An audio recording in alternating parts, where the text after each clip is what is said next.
Thank you, Ms. Hayes. Mr. Friedenthal, are you ready? Yes, Your Honor. Thank you. Very good. Ladies and gentlemen of proceed. the jury, I have the pleasure of representing Walgreens in this case. In this trial, you're going to hear from 4 witnesses: the plaintiff, Ms. Mulligan, the cashier working at Walgreens at the time of the accident, and 2 experts. But the most reliable witness in this case is actually the video. The video is the clearest and most important piece of evidence in this case, and it's a store video that captured the actual fall and the events leading up to the fall, prior to the fall occurring, during the fall, and then afterwards. Videos don't lie. Videos don't forget. You can slow a video down frame by frame, and you can look at it over and over. With a video, it's like you are actually there at the accident scene to see what happened, before any lawyers got involved, before any experts got involved. The actual event itself. The video tells the whole story. Most of you have heard of Walgreens, not to be confused with Walmart. Walgreens is a retail store. They sell household goods, sundries, greeting cards, some groceries, and seasonal items. Walgreens is deeply committed to customer service. Walgreens has dedicated employees like Cynthia Jackson and has a policy for maintaining floors.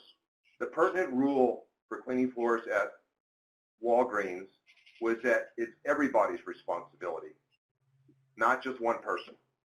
And that means everyone on each shift. The employees at Walgreens are taught to sweep the floor at the beginning of the day and throughout the day as needed. Ms. Jackson did just that on the day of the incident.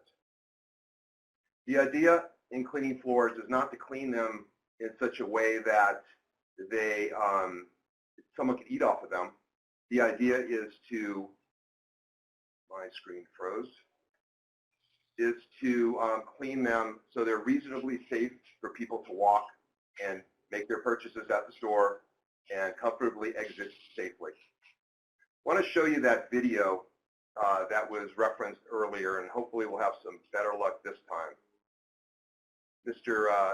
Brooks, can you pull up Exhibit 74?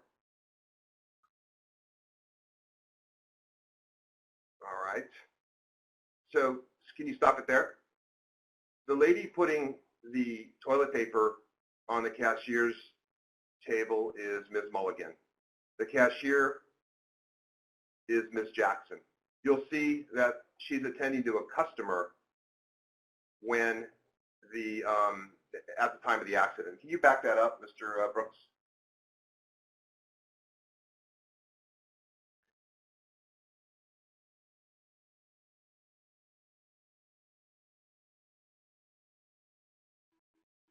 If you can back it up to 922, that would be perfect. That's why I like technology. If something can go wrong, it will. Right. So she's putting her items back up on the stand, and then she turns around and she looks to the beverage aisle right here.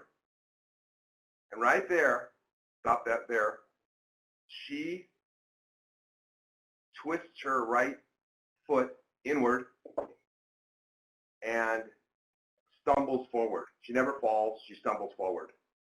Now, we're going to have some enhanced video at the time of the actual trial, and you'll be asked at the end of this trial to consider, where's that pile of dirt that's been referenced so far? Where's that mess that's around the cashier's desk in the front there that nobody cleaned up that day? And Mr. Brooks, if you could just take it through the fall.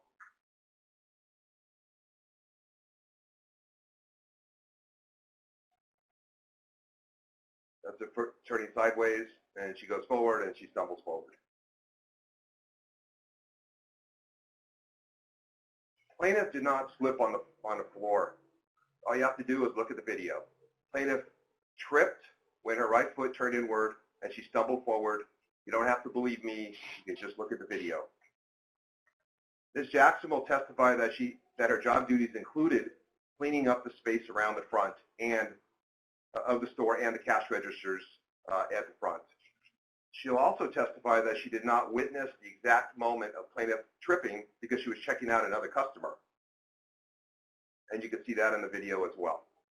She'll also testify that there was no pile of dust and that she walked through that same area where the plaintiff actually fell or actually stumbled 5 or 10 times within the hour before this incident occurred. And walking through that area and then going to the back, you're going to see some video of her going to the back of the other register that was referenced earlier, sweeping.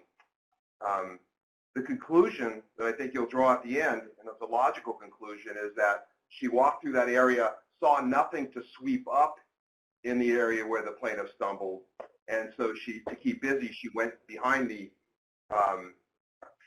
counter, register 3, and swept it. Now, regarding what's been referred to as Exhibit 3, the incident report, counsel referenced the fact that the clerk actually put down in the report that she saw Ms. Mulligan stumble. Well, in fact, when we focus on that exhibit, and I believe, Mr. Brooks, that's exhibit number 11.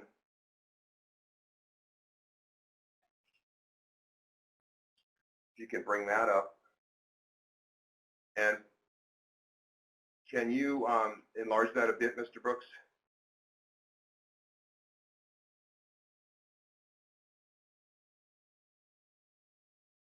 Okay, can you highlight the word "she said" twice in the beginning of each paragraph?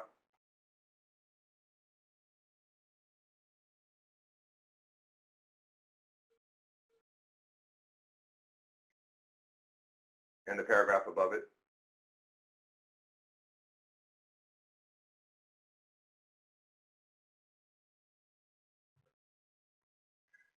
In the incident report, it says that she said, meaning the plaintiff told the clerk that she stumbled on some debris. It's not that, slid. It's not that Ms. Jackson wrote that. She's just merely reporting what the plaintiff said herself. You're going to hear from Paul Sanders. He is a certified safety professional with over 35 years of experience in accident prevention. And he often consults with stores and investigates accidents and how to prevent accidents. And he'll testify in this case, and we can take that slide down, that this was a stumble and it was not caused by any slippage or any slipping on debris, but instead that Ms. Mulligan simply lost her balance. And in the video that we're going to show you during trial, the actual frame by frame, you're going to see her right leg crossing over toward her left leg that precipitated the stumble. He's also going to testify that Walgreens acted responsibly and in no way caused Ms. Mulligan's accident.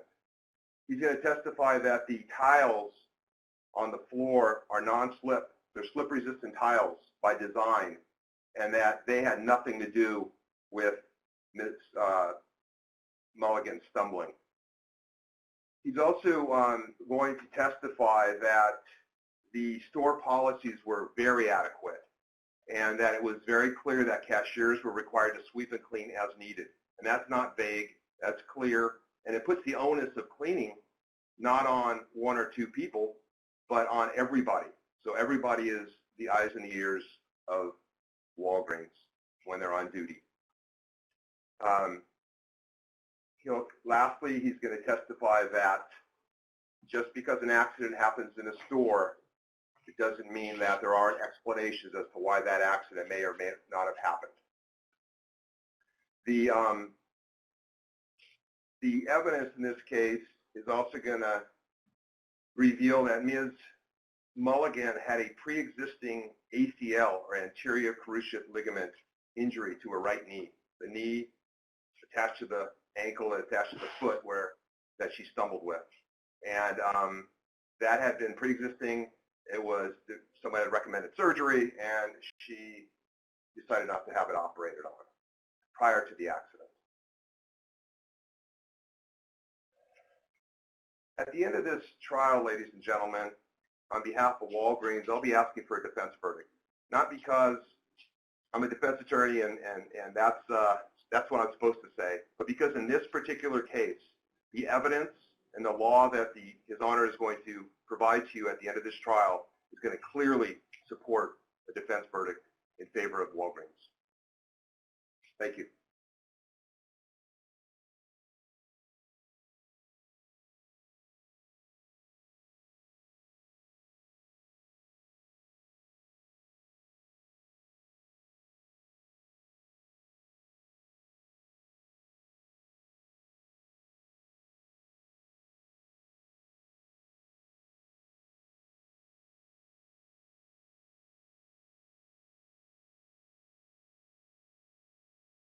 Thank you, Mr. Friedenthal.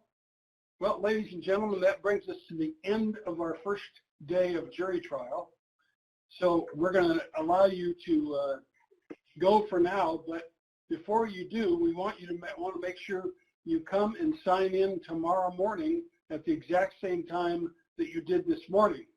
And we will start tomorrow morning with witnesses. You will hear all 4 witnesses tomorrow. Then I will instruct you on what the law is, and then the counsel will argue, and then you will begin your deliberations. But while you are going now, between now and tomorrow, do not speak among yourselves or with anyone else about this case, and do not form or express any opinions or conclusions